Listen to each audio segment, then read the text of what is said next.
پھر میری قوم نے ایک مزاج بدلا کہ اگر کوئی کپڑے اتار دے تو ہم اسے ولی مان لیں. لوگوں نے کپڑے بھی اتارنا شروع کر دیا, کرتا بھی اتار دیا, پاجامہ بھی اتار دیا, نیکر بھی اتار دیا, ننگے ہو گئے, ننگے باہر. میری قوم ان کے آگے بھی ہاتھ جوڑ کے کھڑی ہو گئی, بھئی کیا بات ہے, تو اس ننگے کے پیچھے کیوں کھڑا ہے؟ تمہیں کیا معلوم یہ اللہ کے ولی ہے؟ اچھا تو ولایت اس کو کہتے ہیں کہ ننگے ہو جاؤ. کچھ لوگ ننگے ہو رہے ہیں. پھر قوم نے مزاج بدلا کہ اگر کسی کو ہم دیکھ لیں کہ 1 سال سے وہ نہایا نہ ہو, جس کے بال الجھے ہوئے ہو, داڑھی الجھی بھی ہو, آنکھوں میں کیچڑ بھری ہوئی ہو, یہ قوم اس کے آگے بھی ہاتھ جوڑ کر بیٹھ گئی کہ اللہ کے ولی معلوم ہوتے ہیں. اچھا ولایت اس کو کہتے ہیں کہ 2 سال نہایا نہ جائے. میں کہتا ہوں کہ ولایت یہ نہیں ہے. پھر قوم نے مزاج بدلا, اور میں لکھنؤ آ گیا. پھر قوم نے مزاج بدلا, کانوں میں بندے پہن لیے, ناک میں لونگ پہن لی, ہاتھوں میں چوڑیاں پہن لی, گیروئی کپڑے پہن لی. یہ قوم اس کے آگے بھی ہاتھ جوڑ کر بیٹھ گئی کہ اللہ کے ولی معلوم ہوتے ہیں. اچھا تو ولایت اس کو کہتے ہیں کہ خدا مرد بنائے. تو کیا بننا چاہتا ہے؟ یہ نہ مذکر ہے نہ مؤنث, یہ بیچ والا.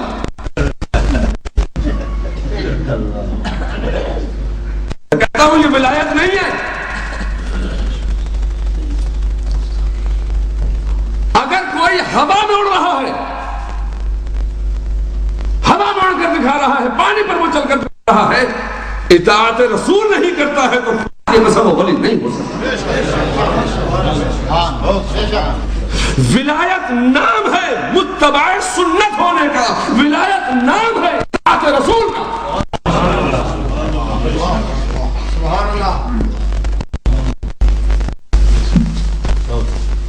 اگر پابند سنت رسول ہے تو وہ ولی نہیں ہو سکتا. تو میں یہی تو کہنا چاہتا تھا کہ غوث اعظم تجارت کر رہے ہیں. تو وہ تجارت کیوں کر رہے ہیں؟ وہ تجارت اس لیے نہیں کر رہے کہ تجارت کر کے ان کو دولت کمانا ہے. میں کہنا چاہتا ہوں کہ غوث اعظم کا تو عالم یہ ہے کہ اگر وہ زمین پر ٹھوکر مار دیتے تو زمین سے وہ دولت کے انبار پیدا کر دیتے. تو وہ تجارت کیوں کر رہے ہیں؟ آج میری قوم کہتی ہے کہ مولانا ہم نے ایم اے کر لیا, ڈبل ایم اے ہو گئے انگریزی میں, ایف اے کر کے نیف اے میں گھسنے کی تیاری بھی کرنے لگے, مگر اب تک نوکری نہیں ملی ہے. مولانا دعا کر دو نوکری مل جائے. میں کہنا چاہتا ہوں کہ جب سے تم نے سنت رسول پر عمل کرنا چھوڑ دیا ہے اس وقت سے تم نوکری کی بھیک مانگ رہے ہو, پھر بھی تمہیں نوکری نہیں ملے.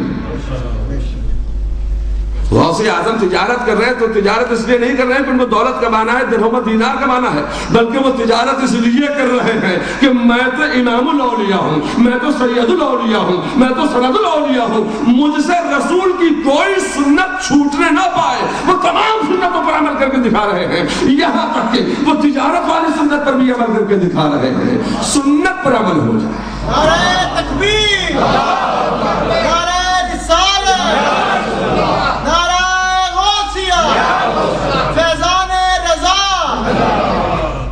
میری قوم آج کہتی ہے کہ مولانا نوکری نہیں ملتی. میں انڈیا پاکستان کے ماحول کا آدمی ہوں, اب یہاں کا تو حال اور مزاج مجھے معلوم نہیں کیا. ہمارے یہاں کا مزاج یہ ہے کہ اگر جب تک کہ 2-4-5 لاکھ روپئے رشوت آپ نہیں دے دیں گے اس وقت تک آپ کو کلاس 4 کی بھی نوکری نہیں ملے گی. ہم اپنی قوم سے کہتے ہیں کہ تجارت کرو, اے لوگو تجارت کرو, تجارت کرو, تو قوم کہتی ہے کہ مولانا ہمارے پاس وسائل کہاں ہے کہ ہم تجارت کریں. میں کہتا ہوں وسائل تم جیب میں لے کر بیٹھے اور ہم سے کہتے ہو وسائل نہیں ہے. یہ کوئی ضروری نہیں ہے کہ جب تک کہ آپ کولڈ اسٹوریج نہیں لگائیں گے اس وقت تک آپ تجارت نہیں کر سکتے. یہ کوئی ضروری نہیں ہے کہ جب تک کہ آپ مرسڈیز گاڑی کی ایجنسی نہیں لے لیں گے اس وقت تک آپ تجارت نہیں کر سکتے. چھوٹی سی تجارت کرو, نیت بدلو, نیت بدلو, نیت بدلو. بخاری شریف کی پہلی حدیث ہے انما الاعمال بالنیات, اعمال کا دار و مدار نیتوں پر ہے. تم تجارت کرو اور تجارت تم اس لیے مت کرو کہ تمہیں دولت کمانا ہے, تجارت کو سنت سمجھ کر کرو کہ اللہ کے رسول کی سنت ہے. جب تم تجارت کو سنت سمجھ کر گے تو اللہ تعالیٰ تمہاری چھوٹی سی تجارت میں برکت عطا فرمائے گا۔ تو غوث اعظم بھی تاجر تجارت کر رہے۔ جب آپ سفر پر تشریف لے جاتے تو کئی قسم کے آپ اسفار فرماتے، مگر اس میں چونکہ تجارت کی بات چل رہی ہے میں وہی ذکر کروں گا۔ جب آپ سفر پر تشریف لے جاتے تو آپ کے مکان پر مریدین، معتقدین، محبین، متعلقین، علماء، معاصرین، غرباء، مساکین، یتیم، بیوائیں، بے سہارا لوگ جمع ہو جاتے، سائل سوال کرتے، گھر سے جواب آتا کہ عبد القادر گھر میں نہیں ہے۔ جب شیخ عبد القادر تشریف لاتے تو ان کو بتایا گیا کہ حضور فلاں فلاں لوگ آئے تھے، مریدین آئے تھے، متقدین آئے تھے، محبین آئے تھے، متعلقین آئے تھے، معاصرین علماء آئے تھے، سائل سوال کر رہے تھے، غریب، مسکین، یتیم، بیوائیں، بے سہارا لوگ آئے تھے، سائل سوال کر رہے تھے۔ غوث اعظم کو بڑا ملال ہوا کہ میرے دروازے پر کوئی سائل آ جائے وہ خالی ہاتھ چلا جائے، ایسا نہیں ہو سکتا۔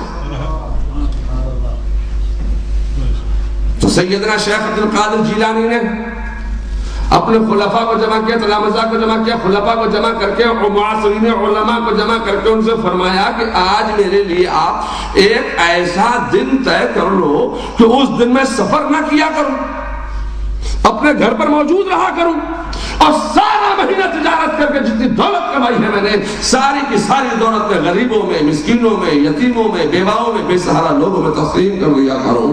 ایک ایسا دن میرے لیے طے کر لیجیے۔ تو جانتے ہو کہ آپ کے معاصرین علماء نے آپ کے لیے کون سا دن طے کیا؟ ایک ایسا تاریخی دن طے کیا کہ جس دن اللہ تعالیٰ نے حضرت جبریل امین کو حکم دیا کہ زمین میں جا۔ حضرت جبریل امین جب زمین میں تشریف لائے تو دن 10ویں کا تھا، آنے والی رات 11ویں کی تھی۔ مٹی اٹھائی تو دن 10ویں کا تھا، آنے والی رات 11ویں کی تھی۔ اللہ کی بارگاہ میں اس مٹی کو پیش کیا تو دن 10ویں کا تھا، آنے والی رات 11ویں کی تھی۔ اللہ نے اس مٹی کو مائع معین اور کوثر و تنعیم میں حل کیا تو دن 10ویں کا تھا، آنے والی رات 11ویں کی تھی۔ اللہ نے سجدے کا حکم دیا تو دن 10ویں کا تھا، آنے والی رات 11ویں کی تھی۔ شیطان کو مردود بارگاہ الہی بنا کے زمین میں پھینک دیا تو دن 10ویں کا تھا، آنے والی رات 11ویں کی تھی۔ حضرت آدم علیہ نبی علیہ السلام کو جب جنت سے دنیا میں اتار دیا گیا تو دن 10ویں کا تھا، آنے والی رات 11ویں کی تھی۔ حضرت آدم نے کہ جب توبہ قبول ہوئی ہے تو دن 10ویں کا تھا، آنے والی رات 11ویں کی تھی۔ حضرت آدم نے جب اپنے بیٹے کو وصیت کی ہے تو دن 10ویں کا تھا، آنے والی رات 11ویں کی تھی۔ حضرت نوح علیہ السلام نے جب اپنی کشتی کو بنانا شروع کیا تو دن 10ویں کا تھا، آنے والی رات 11ویں کی تھی۔ حضرت نوح کی کشتی چودی پہاڑ کے کنارے لگی ہے تو دن 10ویں کا تھا، آنے والی رات 11ویں کی تھی۔ میں کہنا چاہتا ہوں کہ حضرت یونس علیہ السلام جب مچھلی کے پیٹ سے باہر آئے تو دن 10ویں کا تھا، آنے والی رات 11ویں کی تھی۔ اور حضرت ابراہیم علیہ السلام کے لیے جب جنت سے دمبا اتارا گیا تو دن 10ویں کا تھا، آنے والی رات 11ویں کی تھی۔ حضرت موسیٰ علیہ السلام کے لیے جب دریا پھاڑا گیا تو دن 10ویں کا تھا، آنے والی رات 11ویں کی تھی۔ حضرت موسیٰ کو جب دشمنوں پر فتح حاصل ہوئی ہے تو دن 10ویں کا تھا، آنے والی رات 11ویں کی تھی۔ اور حضرت عیسیٰ علیہ السلام جب آسمان پر اٹھائے گئے تو دن 10ویں کا تھا، آنے والی رات 11ویں کی تھی۔ میرے مصطفیٰ جان رحمت صلی اللہ تعالی علیہ وسلم نے جب اعلان نبوت فرمایا تو دن 10ویں کا تھا، آنے والی رات 11ویں کی تھی۔ تخت خلافت پر جب صدیق اکبر رونق افروز ہوئے ہیں تو دن 10ویں کا تھا، آنے والی رات 11ویں کی تھی۔ اور حضرت امام حسین کی جب شہادت ہوئی ہے تو دن 10ویں کا تھا، آنے والی رات 11ویں۔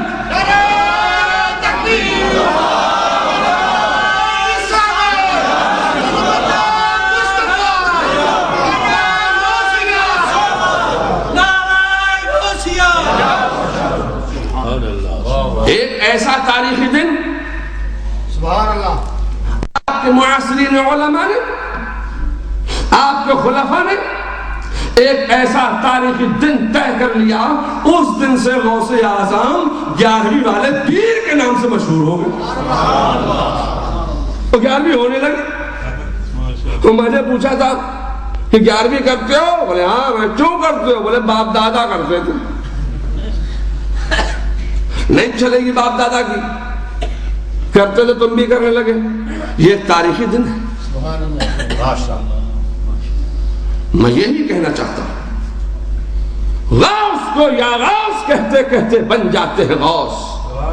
خواجگی مل جاتی ہے تو خواجہ کا دم بھر کے دیکھ.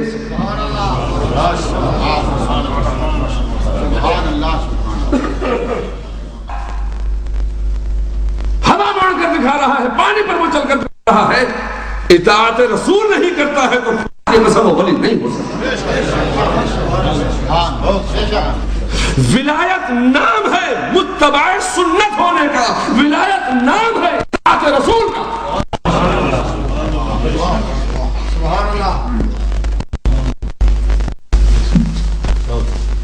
اگر پابند سنت رسول نہیں ہے تو وہ ولی نہیں ہو سکتا. تو میں یہی تو کہنا چاہتا تھا کہ غوث اعظم تجارت کر رہے ہیں. تو وہ تجارت کیوں کر رہے ہیں؟ وہ تجارت اس لیے نہیں کر رہے کہ تجارت کر کے ان کو دولت کمانا ہے. میں کہنا چاہتا ہوں کہ غوث اعظم کا تو عالم یہ ہے کہ اگر وہ زمین پر ٹھوکر مار دیتے تو زمین سے وہ دولت کے انبار پیدا کر دیتے. تو وہ تجارت کیوں کر رہے ہیں؟ آج میری قوم کہتی ہے کہ مولانا ہم نے ایم اے کر لیا, ڈبل ایم اے ہو گئے انگریزی میں, ایف اے کر کے نیف اے میں گھسنے کی تیاری بھی کرنے لگے, مگر اب تک نوکری نہیں ملی ہے. مولانا دعا کر دو نوکری مل جائے. میں کہنا چاہتا ہوں کہ جب سے تم نے سنت رسول پر عمل کرنا چھوڑ دیا ہے اس وقت سے تم نوکری کی بھیک مانگ رہے ہو, پھر بھی تمہیں نوکری نہیں ملی. غوث اعظم تجارت کر رہے ہیں تو تجارت اس لیے نہیں کر رہے ہیں کہ ان کو دولت کمانا ہے, درہم و دینار کمانا ہے, بلکہ وہ تجارت اس لیے کر رہے ہیں کہ میں تو امام الاولیاء ہوں, میں تو سید الاولیاء ہوں, میں تو سند الاولیاء ہوں, مجھ سے رسول کی کوئی سنت چھوٹنے نہ پائے. وہ تمام سنتوں پر عمل کر کے دکھا رہے ہیں, یہاں تک کہ وہ تجارت والی سنت پر بھی عمل کر کے دکھا رہے ہیں. سنت پر عمل ہو جائے. نعرہ تکبیر, نعرہ رسالت, نعرہ غوثیہ, فیضان رضا. میری قوم آج کہتی ہے کہ مولانا نوکری نہیں ملتی. میں انڈیا پاکستان کے ماحول کا آدمی ہوں, اب یہاں کا تو حال اور مزاج مجھے معلوم نہیں کیا. ہمارے یہاں کا مزاج یہ ہے کہ اگر جب تک کہ 2-4-5 لاکھ روپئے رشوت آپ نہیں دے دیں گے اس وقت تک آپ کو کلاس 4 کی بھی نوکری نہیں ملے گی. ہم اپنی قوم سے کہتے ہیں کہ تجارت کرو, اے لوگو تجارت کرو, تجارت کرو, تو قوم کہتی ہے کہ مولانا ہمارے پاس وسائل کہاں ہے کہ ہم تجارت کریں. میں کہتا ہوں وسائل تم جیب میں لے کر بیٹھے اور ہم سے کہتے ہو وسائل نہیں ہے. یہ کوئی ضروری نہیں ہے کہ جب تک کہ آپ کولڈ اسٹوریج نہیں لگائیں گے اس وقت تک آپ تجارت نہیں کر سکتے. یہ کوئی ضروری نہیں ہے کہ جب تک کہ آپ مرسڈیز گاڑی کی ایجنسی نہیں لے لیں گے اس وقت تک آپ تجارت نہیں کر سکتے. چھوٹی سی تجارت کرو, نیت بدلو, نیت بدلو, نیت بدلو. بخاری شریف کی پہلی حدیث ہے انما الاعمال بالنیات, اعمال کا دار و مدار نیتوں پر ہے. تم تجارت کرو اور تجارت تم اس لیے مت کرو کہ تمہیں دولت کمانا ہے, تجارت کو سنت سمجھ کر کرو کہ اللہ کے رسول کی سنت ہے. جب تم تجارت کو سنت سمجھ کر کرو گے تو اللہ تعالیٰ تمہاری چھوٹی سی تجارت میں برکت عطا فرمائے گا. تو غوث اعظم بھی تاجر تجارت کر رہے. جب آپ سفر پر تشریف لے جاتے تو کئی قسم کے آپ اسفار فرماتے, مگر اس میں چونکہ تجارت کی بات چل رہی ہے میں وہی ذکر کروں گا. جب آپ سفر پر تشریف لے جاتے تو آپ کے مکان پر پھر میری قوم نے ایک مزاج بدلا کہ اگر کوئی کپڑے اتار دے تو ہم اسے ولی مان لیں. لوگوں نے کپڑے بھی اتارنا شروع کر دیا, کرتا بھی اتار دیا, پاجامہ بھی اتار دیا, نیکر بھی اتار دیا, ننگے ہو گئے, ننگے باپ. میری قوم ان کے آگے بھی ہاتھ جوڑ کے کھڑی ہو گئی, بھئی کیا بات ہے تو اس ننگے کے پیچھے کیوں کھڑا ہے, تمہیں کیا معلوم یہ اللہ کے ولی ہے. اچھا تو ولایت اس کو کہتے ہیں کہ ننگے ہو جاؤ. کچھ لوگ ننگے ہو رہے ہیں. پھر قوم نے مزاج بدلا کہ اگر کسی کو ہم دیکھ لیں کہ 1 سال سے وہ نہایا نہ ہو, جس کے بال الجھے ہوئے ہو, داڑھی الجھی بھی ہو, آنکھوں میں کیچڑ بھری ہوئی ہو, یہ قوم اس کے آگے بھی ہاتھ جوڑ کر بیٹھ گئے کہ اللہ کے ولی معلوم ہوتے ہیں. اچھا ولایت اس کو کہتے ہیں کہ 2 سال نہایا نہ جائے. میں کہتا ہوں کہ ولایت یہ نہیں ہے. پھر قوم نے مزاج بدلا اور میں لکھنؤ آ گیا.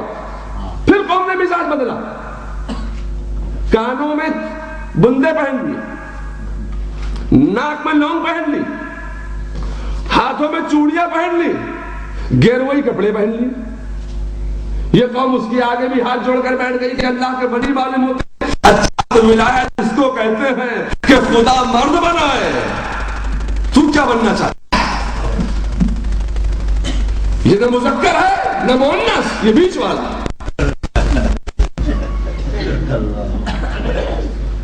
کہتا ہوں یہ ولایت نہیں ہے.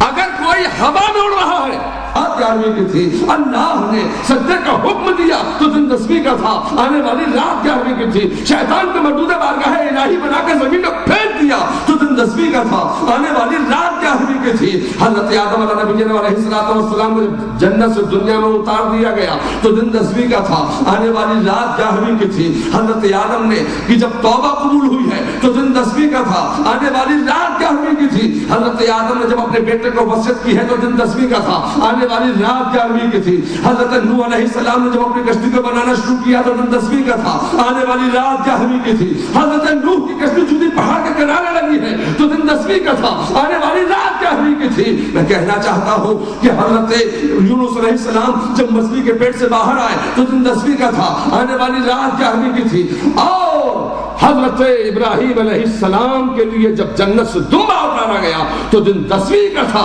آنے والی رات 11ویں کی تھی. حضرت موسیٰ علیہ السلام کے لیے جب دریا پھاڑا گیا تو دن 10ویں کا تھا, آنے والی رات 11ویں کی تھی. حضرت موسیٰ کو جب دشمنوں پر فتح حاصل ہوئی ہے تو دن 10ویں کا تھا, آنے والی رات 11ویں کی تھی. اور حضرت عیسیٰ علیہ السلام جب آسمان پر اٹھائے گئے تو دن 10ویں کا تھا, آنے والی رات 11ویں کی تھی. میرے مصطفیٰ جان رحمت صلی اللہ علیہ وسلم نے جب اعلان نبوت فرمایا تو دن 10ویں کا تھا, آنے والی رات 11ویں کی تھی. تخت خلافت پر جب صدیق اکبر رونق افروز ہوئے ہیں تو دن 10ویں کا تھا, آنے والی رات 11ویں کی تھی. اور حضرت امام حسین کی جب شہادت ہوئی ہے تو دن 10ویں کا تھا, آنے والی رات 11ویں.